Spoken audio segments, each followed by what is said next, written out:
Hello and welcome to Crackin' Crime. I'm your host, Jamie Tilson. I'm your co-host, Seth Tilson. He's no longer French, ladies and gentlemen. Oh, I'm still French.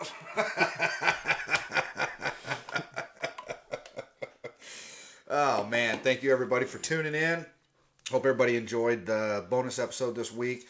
I thought Jacob and I did a pretty darn good job on the episode. Yeah, I liked it. Yeah. D.B. Cooper. It was fantastic. Yeah. Always interested in that story, the mystery of if he made it or not. And I really like the movie Without a Paddle, you know. Oh, yeah. Yeah. Yeah, where they find D.B. Cooper. Yeah. Yeah. I just hope that's not how it happened. I imagine he landed on a horse that was ready for him, and he just rode off down to Mexico, and then became El Chapo. A lot of our stories end up with the people turning into other people. Oh, man.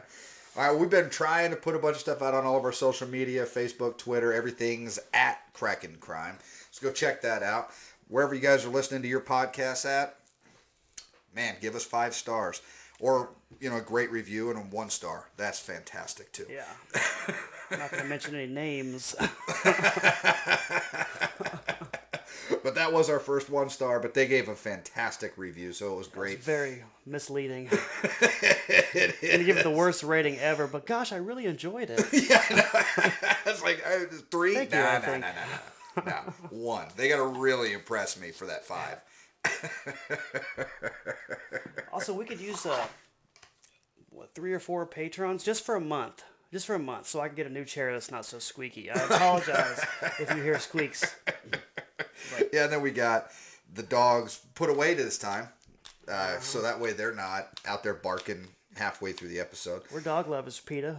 Sponsor us. Yeah. Yeah, no. Anywho.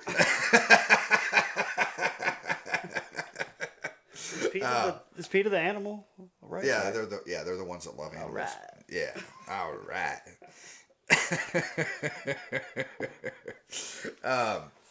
So yeah, speaking of Patreon, go over there, sign up, man. Where is over there? Over on the interwebs. The interwebs, huh? Yeah, over on the interwebs. No specific place, just no go there? specific place. Well, patreon.com. Oh, cool. Yeah, right. On the interwebs. www? www.patreon. All right. Yeah. Sometimes you don't have to do that. And then you gotta, while you're on there, don't get sidetracked by there's a bunch of other, content creators on there. Yeah, they're not as good as we are. No, we're the reason you're going. So check us out, Crackin' Crime. And, if you guys don't want to listen to Seth's chair squeaking anymore, because he's literally sitting in a fold-up chair. We're on a budget. We're on a budget. Yes. We're on a budget. I mean, Seth's on a budget. Jamie's got the comfy chair. I do.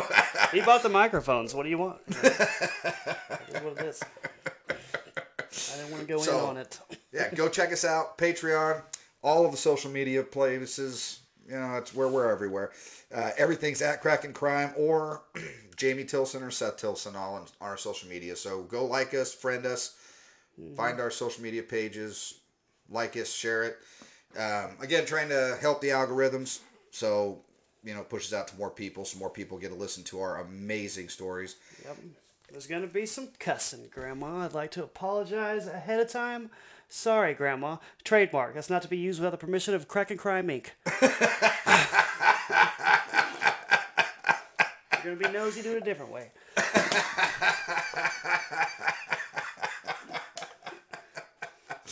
So, anywho,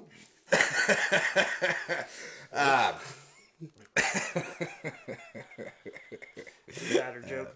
Oh yes, it was absolutely. Big shout out to Mr. Mike Garcia down in Texas. He is our Patreon right now. Solo. He is the solo man. Yes, he is single-handedly helping Crackin' Crime keep the lights on over here. I picture him on a horse in a desert by himself like Danny Trio. Somebody join him. Yeah. Oh, man, that's great. Oh, all right. Well, let's jump right into this because we have got. Well, you know what? We haven't talked murder yet. We've been just trying to do laughy, funny, jokey stuff. And by the way, we are right there at 1,500 listeners. It's fantastic. Thank you guys for helping us get to that. It's a huge feat. So now let's get to 25,000. I don't think it's much to ask. No, I think your first 1,500 is. So again, like it, share it. Yeah. You see some random person in a mall, be like, hey, you listen to Crack and Crime? Get over there. Yeah. Check out the podcast. Everywhere like, you listen to your podcast. You're like my Uncle Brett and you got 12 kids, wait till they fall asleep and get on their little iPhones and download the dang app, you know? Exactly. Oh my God, that sounds great. Mm-hmm. Do what Seth just said, and let's push this thing big time. Okay? That's what we're trying to do. Yes, help us be successful, but not just us, though. Like, we're not going to help you back. We'll give you a shout out. We are great at shout outs, like, right? Oh, man. All right, so this week, speaking of the murdering thing that we have not done, we are going to tell a murder tale. So we're not going to be quite as funny tonight because we don't want to laugh and joke about. We're sure going to find our places to joke, though, and hopefully no personal offense is taken. Right. Because, again, that's the way that we like to tell a story. We like there to be comedy in our story, but we still want you guys to hear a good story. And this one was actually from one of our reviews on Apple Podcasts. So they asked us to check into Skidmore, Missouri, and we did, and wowza. Yeah. I brushed over it. I did a country crime type review, like notes, you know what I mean? I got about 6 sentences. So you did a typical Jamie Tilson research project on that. Yeah. We still want to keep it original where, you know, I don't know what's going on. And I don't, because I can't remember what I did. I was pretty loaded when I did it. I can't read my handwriting. Well, Skidmore, Missouri is in Nodaway County, Missouri. The population was 284 people in 2010. And I know what you guys are thinking. You guys are like, out of 284 people. They're fucking cheap. Yeah. Oh, no? No. We're not? All right. I'm like, there is no crime happening. I mean, you walk outside and everybody knows everybody. But that is not the case. Well, I'll be darned. All right, so our first story is, man, it's pretty interesting. So on July 10th, 1981, Ken McElroy was shot to death with at least 2 different guns while sitting in his truck in front of the D&G Tavern. Mm-hmm. He was one of the old town bullies, too. Was kind of his nickname, wasn't it? Yeah. Mm-hmm. So we're going to tell a little bit about Mr. McElroy. So he was born in 1934. June 1st, I believe. It was June 1st. Look at Seth. He's remembering some stuff, man. This is great. So he had all kinds of crimes. He was known as the town bully. It's just crazy, man. He was indicted 21 times. Yeah, but escaped conviction each time, except for the last. In 1981, McElroy was convicted of attempted murder by shooting a 70-year-old grocer named Ernest Bowenkamp. Bowenkamp, 71 years old. Yep. That's nuts. Well, it says here he was 70. Oh, well, yeah, in 1981. Incorrect.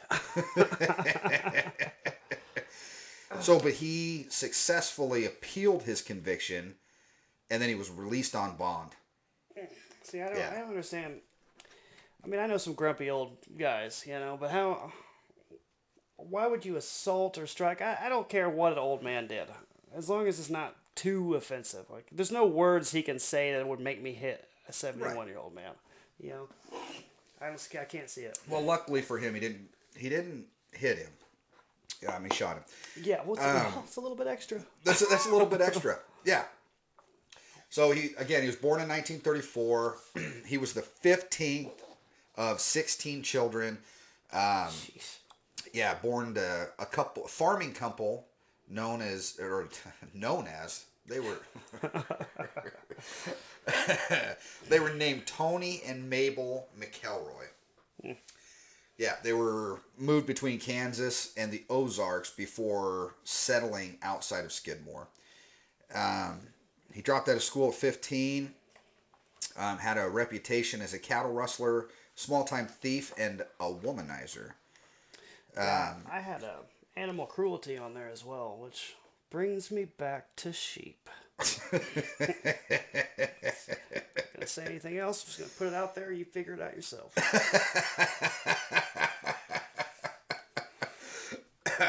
It says that he was often involved in theft of grain, gasoline, alcohol, antiques, and livestock.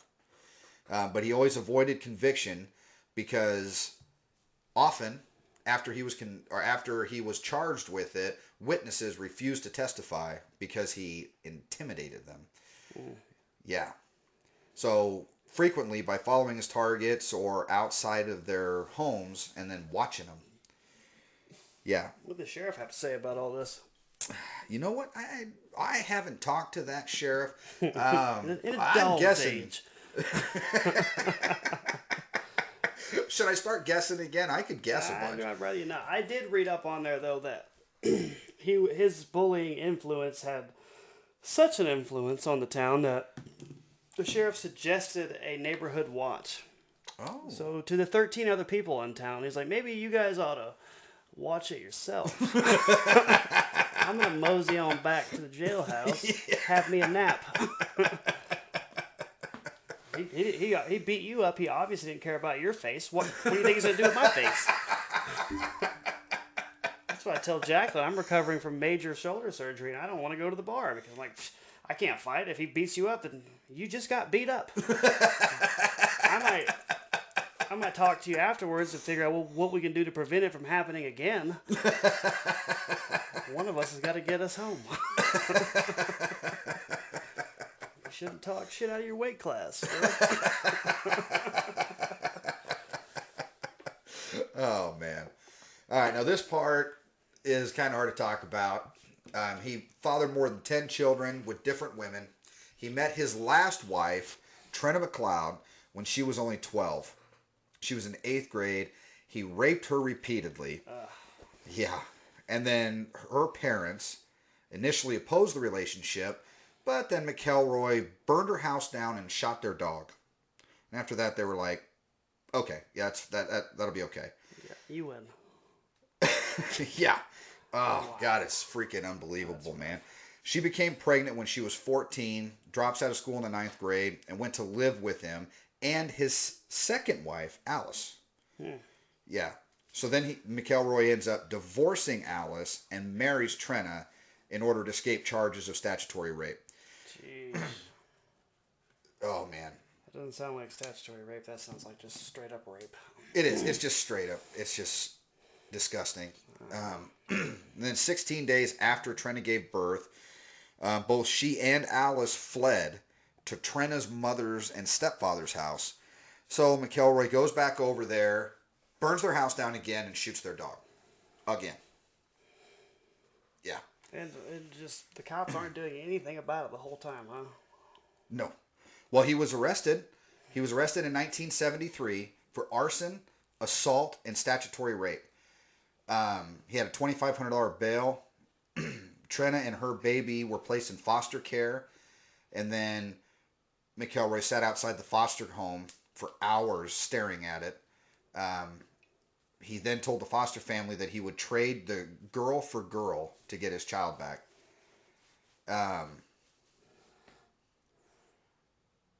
It's just, my goodness. So then they charged McElroy more charges. Mm-hmm. And then July 27th of 76, Skidmore farmer Romaine Henry shot him twice with a shotgun after Henry challenged him for shooting weapons on Henry's property. He died from those wounds? It doesn't, no, because he says that he shot him. So he survived, but he got shot twice with a shotgun. Well, obviously he's getting in trouble for doing all this and getting out and still harassing them. So clearly the cops aren't doing much to help in that town at the time. Well, it doesn't even say what happens with all of those charges. It says charges were filed against him for all of the statutory rape, arson, assault, but there's nothing about what happens to him. Must have had a hell of a lawyer.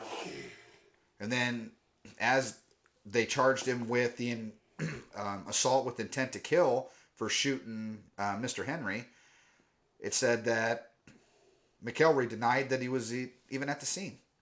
And then as the case drags on in court, Henry says that McElroy parks outside of his home at least 100 times.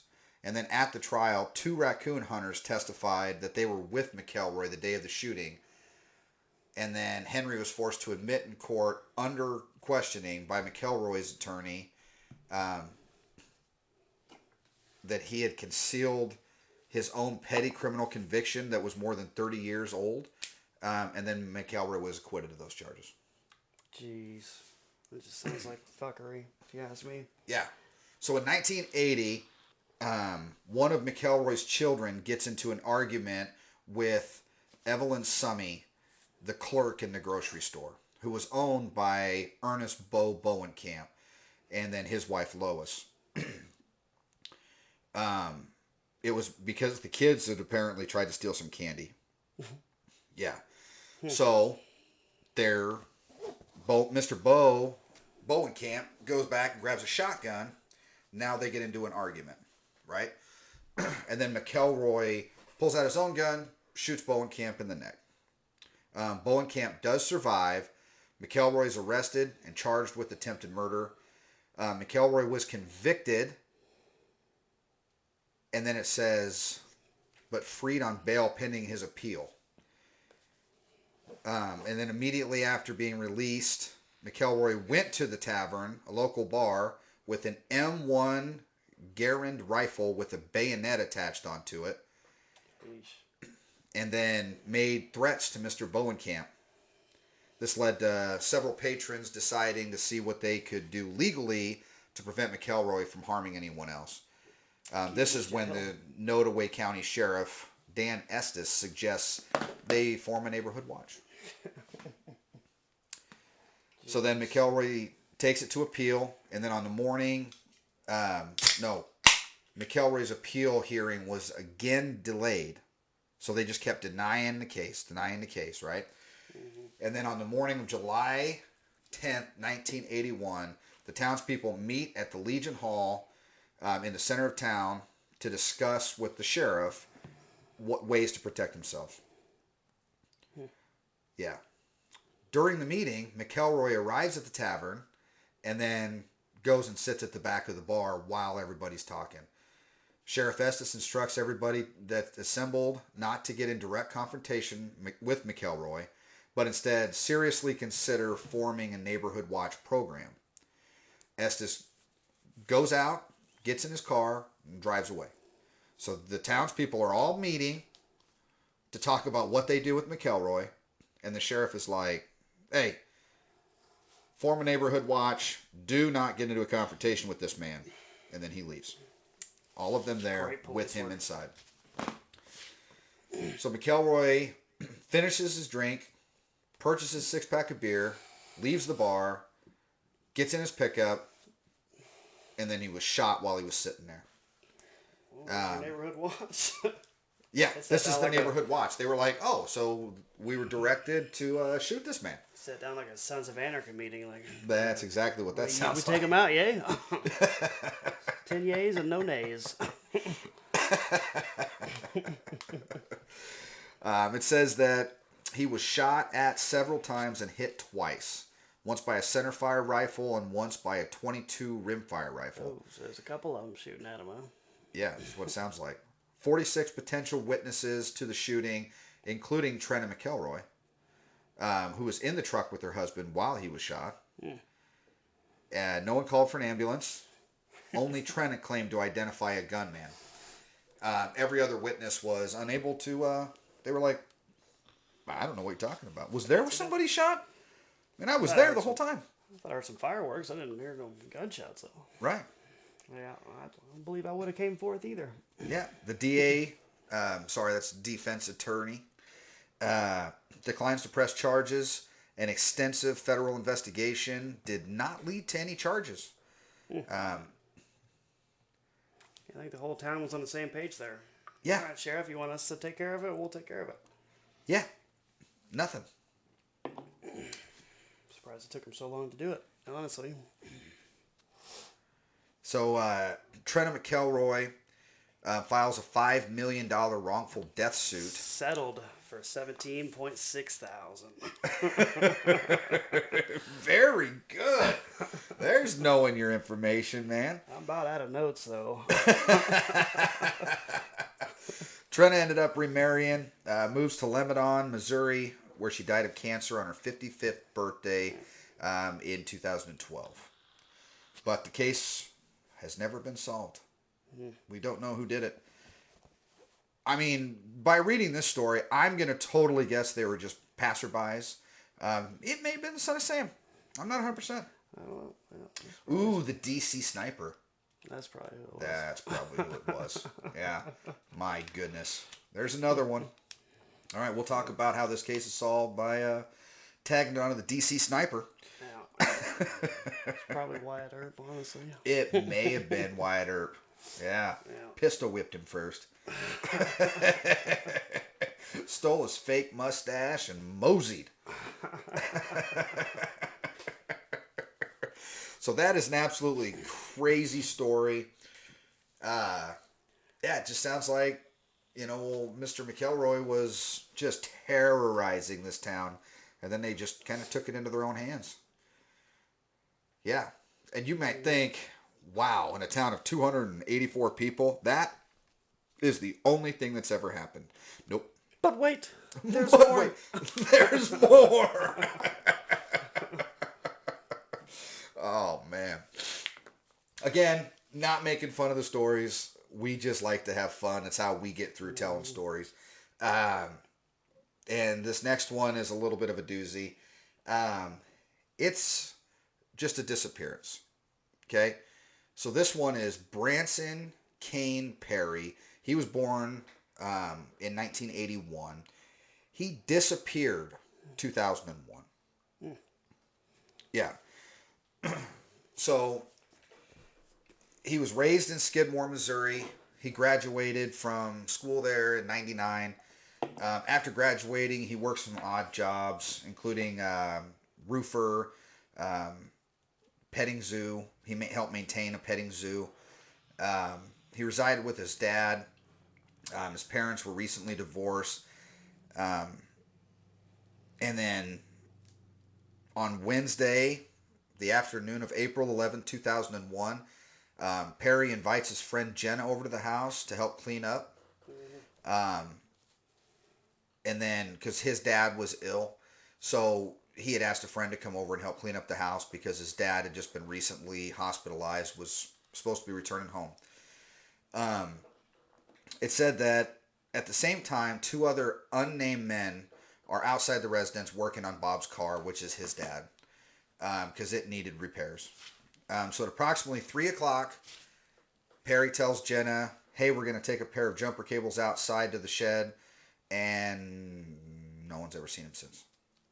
That's nuts. I know. So on April 12th, Perry's grandma stops by. Like, there's nothing out of the ordinary. The house is unlocked. It's deserted. Nothing unusual at the property. And he's just gone. I mean, there's really nothing. A month and a half later, over 100 people were interviewed in Perry's disappearance. And they found nothing. I mean, Jenna, who had been over there with him, admits that she had been experimenting with marijuana and amphetamines, and she just didn't remember anything. It's a family member informed police that Perry had a bottle of Valium in his possession the day that he disappeared, but I mean, there's just nothing. He just disappears and he's just, I mean, basically this should be an episode of Vanished. He's just gone. Yeah. It's just too bad. I mean, there's no Seems leads like to that anything. town is so lawless, you know. I know, it's just crazy. And I mean, this is 2001. Mm-hmm. And it's not like he's a young man. Or, I mean, he is a young man, but it's not like he's a little kid. He was 20 when this happened. So, I mean... But he's messing around with amphetamines, so what, meth, crack, something like that, or... Right? It's possible. Bottles of Valium, so he's got uppers and downers. Who knows what he's going through, what's going on. Yeah. So they did have a suspect that they wanted to check into. And, I mean, this guy... I don't even want to go too much into it because, I mean, this could be a podcast in and of itself, but it is. I don't even want to really read what he... So on April 10, 2003, law enforcement arrest Jack Wayne Rogers. He's a 59-year-old Presbyterian minister and a Boy Scout leader. He was arrested on charges of first-degree assault, practicing medicine without a license after removing a trans woman's genitals Jeez. in a makeshift gender reassignment surgery in a hotel in Columbia. Wow. It doesn't say the state, but I'm assuming Missouri because there's a Columbia, Missouri. So while they were investigating that, they find all kinds of child pornography, various posts that he had made on message boards under the usernames Buggerbutt, Oh Hail Satan, Extreme Body Mods, or just to name a few. Weird. Describing graphic torture and assault of multiple men. He talks about cannibalizing genitals and, it's just... But among the posts, he says that he had picked up a blonde male hitchhiker, raped him, tortured, mutilated, and then murdered him. And he said that he buried the body somewhere remote in the Ozarks. But Rogers denied ever knowing Perry, seeing Perry, said it wasn't Perry, and then basically said that he didn't do any of that. Those were just writings and stuff. And so they weren't able to like tie that to him, but he was a suspect. And that's just like I say, that's just crazy. But I don't want to cover that case. That's just too nasty. That's messed up. It's dark. Yeah.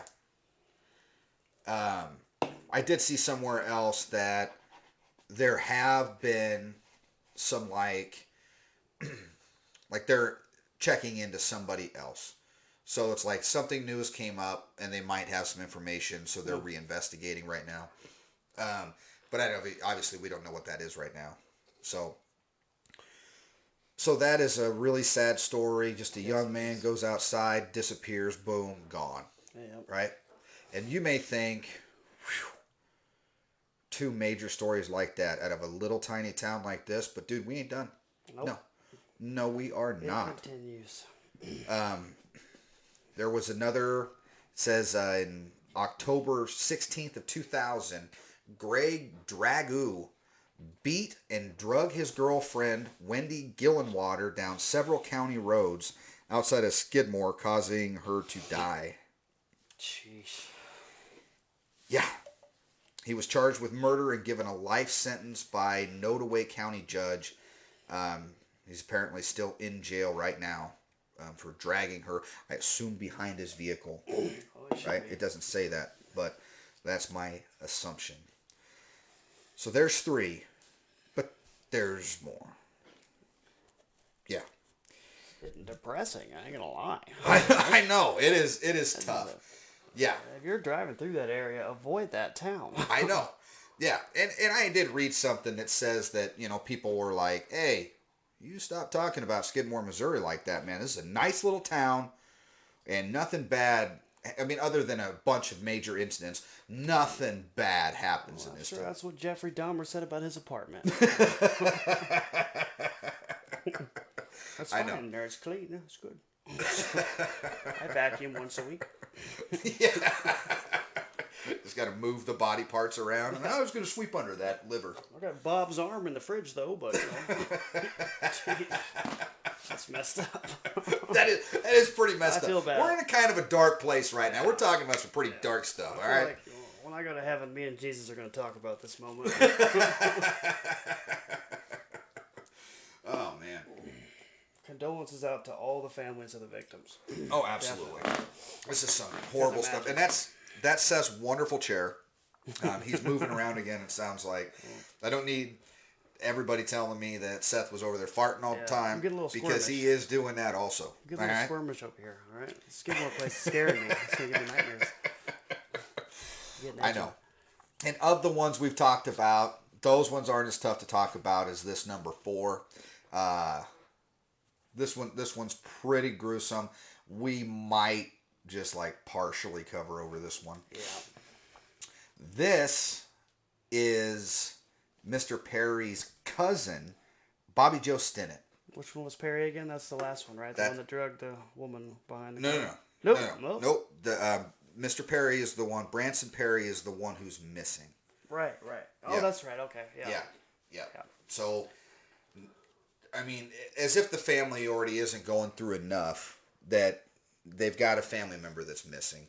Now, in 2004, this is awful. All right. So, Bobbie Jo Stinnet. She, let's see if I can get to, doesn't really give much background for her.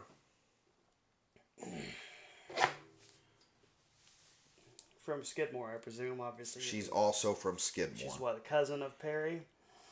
She is Perry's cousin. Okay. All right. So I'm going to run through this. She graduates from high school in Graham, Missouri in 2000. She gets married, runs a dog breeding business. Her and who eventually ends up being the main person in the story that we talk about, meet through dog show events and had ongoing interactions in an online rat terrier chat room. Yeah. You remember those back in the day, the chat rooms? I do. Used to get on there and stir shit. You know, get on a Chihuahua page, like, I freaking hate Chihuahuas. I was bored in 12, and Pornhub wasn't out yet. Sorry, Grandma.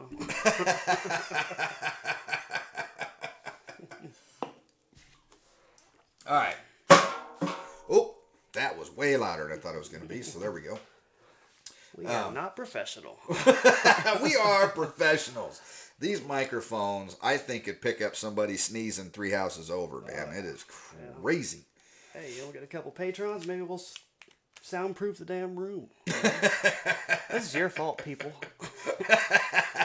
Thanks for listening. All right. Okay. So, at this point, we're basically talking about December 16th, 2004. Bobbie Jo Stinnet was born December 4th of 81. So she's pregnant. She's 23 years old. She's married. And she's now talking with Lisa Marie Montgomery, who is 36, about dogs. Okay? Now, as we remember, before we were joking a second ago, that Stinnet is running a dog breeding business. So she's talking to Miss Montgomery about a dog. So, man. Okay. So Montgomery entered Stinnet's house and then strangles her. Jeez. Yeah. Now, like I said, she's pregnant. So Montgomery then cuts the unborn fetus out of the womb of the dead Miss Stinnet. There's no sign of forced entry, and authorities believe that Montgomery, posing as a customer, Darlene Fisher, had arranged to visit the house that day, basically about these dogs, right? Yeah. And then she comes in and she strangles her and then cuts the baby out of her belly. I'm confused on the motive for such a horrific crime right now. We're gonna kind of get to it. Okay. It didn't even take a day, and Montgomery's arrested in Melbourne, Kansas. Stinnet was discovered by her mother, Becky Harper. Oh my man, God. get into that. Oh. She was lying in a pool of blood approximately an hour after the murder. She immediately calls authorities, and then tries to describe the wounds inflicted upon her body as appearing as if her stomach had exploded. Wow. Paramedics tried to to revive her, but she was pronounced dead. Montgomery had called her husband Kevin that same day, about 5:15, saying that on a shopping trip to Topeka, she had gone into labor and given birth. She's heading home.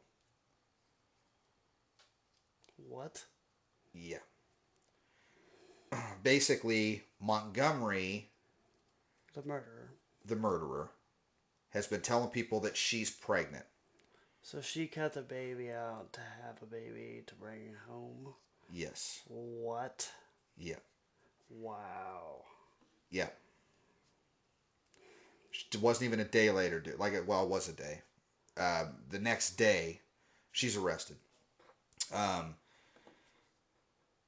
witness later reported that before her arrest, Montgomery took the infant, her husband, and 2 teenage sons to a restaurant for breakfast that day. And the baby was deceased, I presume? No, baby was alive. What? Baby's alive. She cut the baby out, the baby was okay. Yep. Wow. I know. Unreal. Is the baby still alive to this day? Am I getting too ahead of myself? You're getting a little bit ahead. I didn't take notes on this one. This was an added story, I think. Or was it the third one? This is the third one that you hadn't. All right. Yeah. I hadn't gotten to Yeah, that. which I know. After, like I said, when you were reading the other ones, I was like, yeah, the third one is who. Yeah, that kind of steered me away from taking notes. I know. Like, I'll just Yeah. let this one be normal, and I'll be I a know. live listener. Yeah, this one is. So,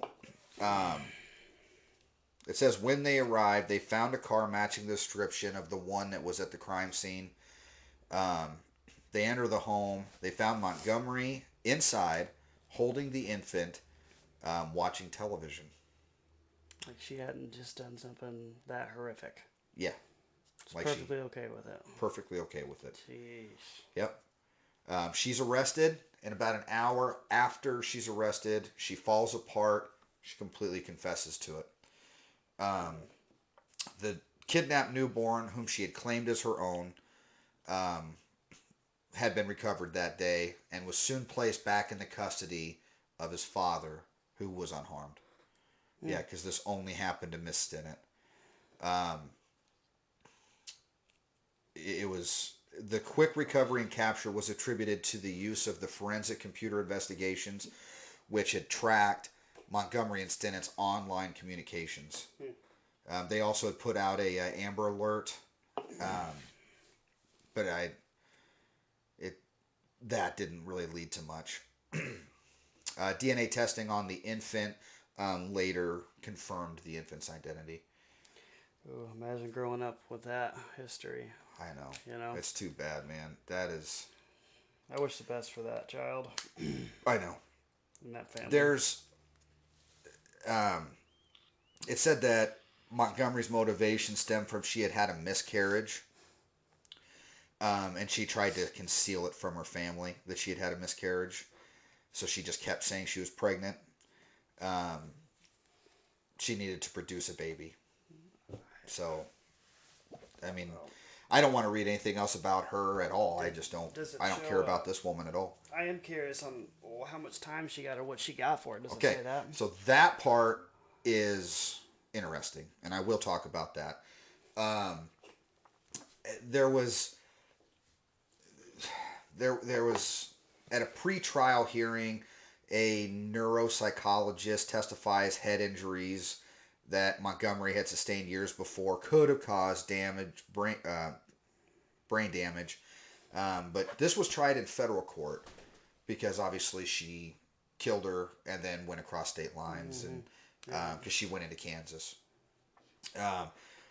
There's a bunch of stuff that happens. They're trying to assert this mental condition, but it doesn't work. At the end of the day, since we're already so far into this episode and everything that's going on, Basically, it doesn't work. She's found guilty. They rejected the defense's claim that she was delusional. And October 26th, the jury recommended the death sentence. Mm-hmm. And that was in 2008. Jeez. Yep. They really put that trial stuff off for a while. People that are on death penalty, it seems like they wait 20 years for it to get carried out. Well, so, again, remember, she was murdered in 2004. So we're only 4 years later, and she's sentenced to death. Now, she's got appeals. Yeah. Yeah, and that's what's going to take a long time, right? So she was sentenced to death in 2008. And let's see. So then she does petition. Yeah. I don't understand how you feel confident in petitioning for that. The death penalty to me is such a gray area. Like it's hard to let any human play God to me, but at the same time, that is such a horrific crime. It is. How can you feel the willingness to fight for your life after doing that to someone else? You know. Right. I don't get that. No, it's unbelievable. I don't. It was during all of her appeals. Her lawyers argued that she technically did not commit the crime of kidnapping, resulting in death, because that's what they use. They use the death, the kidnapping, as the kidnapping resulting in the death of the mother, and then the kidnapping of the child. That's how they made it a federal crime, and then crossing state lines. So they're trying to say that technically she did not commit the crime of kidnapping resulting in death because the baby was not considered a person until she was removed from the womb. Yeah, but again, I disagree. That claim's dismissed. You kidnap that baby from its mother's stomach, in my opinion. I know. Unbelievable. Experts who had examined Montgomery after conviction concluded that by the time her crime, she had been living with psychosis, bipolar, post-traumatic stress disorders, and some more stuff that may have given her permanent brain damage from numerous beatings at the hands of her parents and spouses. But let's see. It doesn't work. Yeah, it doesn't work. She tries a bunch of different things. Nothing works. So, she's scheduled for execution on December 8th of 2020 by lethal injection at the U.S. Penitentiary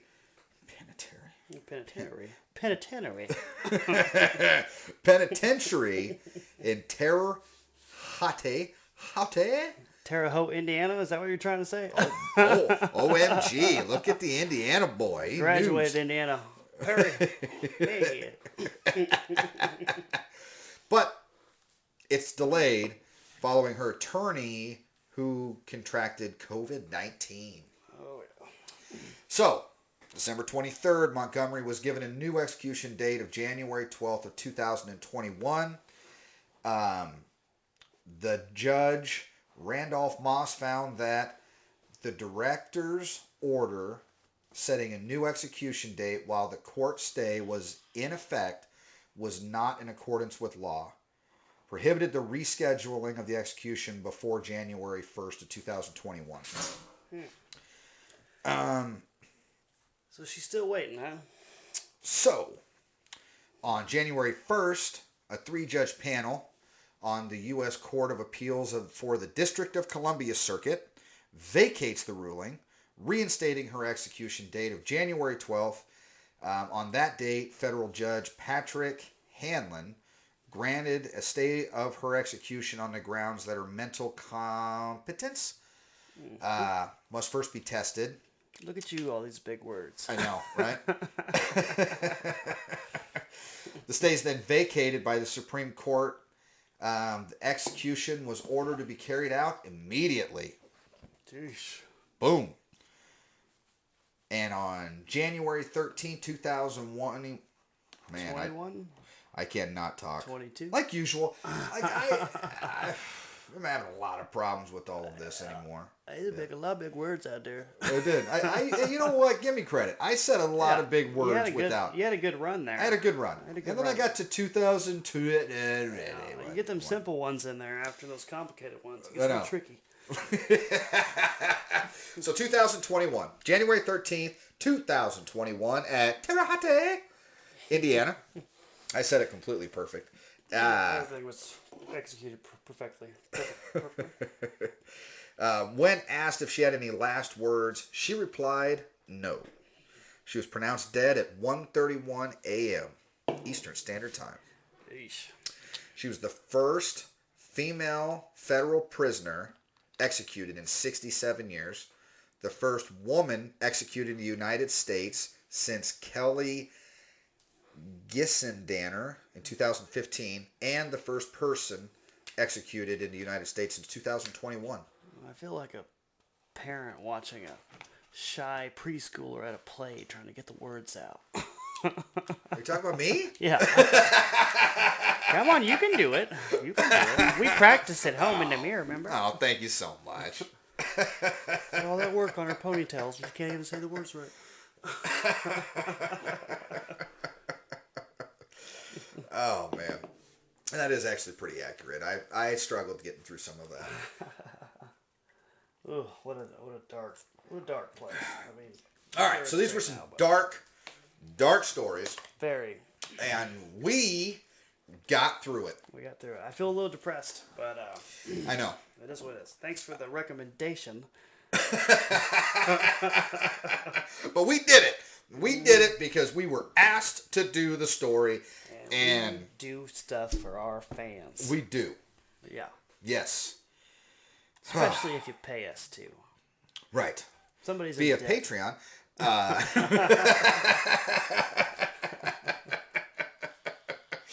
Oh, man. Turning into an old used car salesman over here. Anyway, what can I do to put you into this Patreon today? Yeah. There was books and movies and everything about all of these stories that we talked about today. And we did not watch any of them. No. And we didn't read any of them either. Just dropped my headphones off my head. Oops. Oh, and the first time we're recording. That's right. We are recording this episode, and we're going to... I have been scratching my sack for like 10 minutes. I completely forgot about that. I'm sorry, Grandma. Especially if you watch the video. I'm really digging in there. So, even though we recorded it, it might not make its way out there. We got to watch that bad boy back and see. It's a deep itch.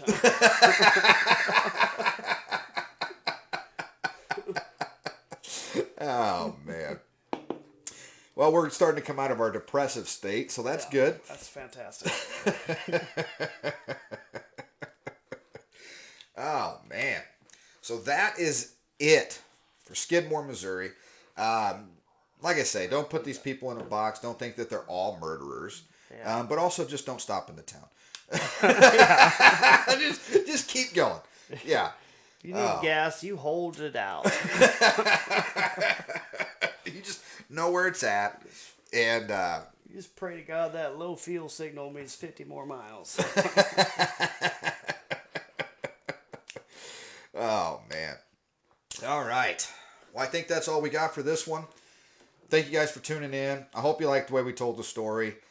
We knew a lot about it, but I like to give facts, so I like to kind of read notes and stuff that we put together for it. So, and then I'm not the best at reading. But that is his job. That is my job. That is what I do. I'm a professional book reader.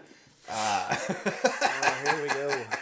Making stuff up again. That's my favorite part, man. Professional note taker too. We're good at note taking. I'm just not very good at reading my notes. That's for damn sure. All right, well, you guys got a story that you want to hear us tell, then send it over, man. Post it out there. Preferably not too dark. I know. But this was interesting. I know, it's a very interesting story. Definitely. Right. And then having 3, 4 huge murders, like, within the last 30 years, I mean, it's... Yeah. I'm sorry. 80s. Yeah, I got to remember that I'm I'm... talking 50 years now. Man, it's that's... within 50, yeah. Well, 40. Time flies. Whatever, I don't know. No, it's a big difference between 40 and 50. Ish. Just throw ish at the end of it. Covers everything. I got the 40 now, all right? I'm 40. Yeah, there's a big difference between 40 and 50. All right? Yeah. I'm glad we straightened that out. All right. So like I say, got some great stories coming this weekend. Hope you guys liked all of the other previous episodes. If not, go listen to them. What are you doing? I don't even know why you're still here. Get back there. Start listening to from the beginning. Yeah. Got some really great content out there. We're going to bring another great story this weekend. I'm pretty excited about it. I think I know what I want to talk about this weekend. Yeah. And new Patreon episode coming tonight. We're going to do that one right now. Si, senor. Plus, if you like it, the more stars, the better, not the less. Let's not leave one and then compliment it. You know? Yeah, I know. If you listen to an episode and you don't like it, tell us, and then listen to it again just to make sure. Give us another view. Right. That's exactly right. Yeah. Maybe send us a message and be like, hey, I don't like the way that Seth laughs, you know, or I don't like the way that Jamie mispronounces everything. I mean, just let us know what we're doing, and we're probably not going to change nothing. Yeah, go for it. Yeah, but let us know. We like it. All right. Send us messages. Send us stories that you guys want us to tell. Whatever you guys want. Social media, check it out. We're trying to make a bunch of content out there. Like I said, we did even try to just record this episode. We don't know how it turned out. It might be horrible. I may look like I'm 800 pounds and I'm not posting it on there then. So let's just... I know some of the scratching I did is going to be iffy. Seth was on the opposite side of the room from his microphone when he just said that. So I don't even know if... I leaned back in my chair. My back's starting to hurt. You guys can help me with that.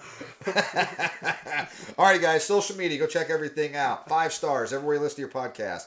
Crack and Crime. All right. That's all I got. Till got next anything time. else? Nothing else. All right. Thank you, guys. See you next week. Love you, Grandma.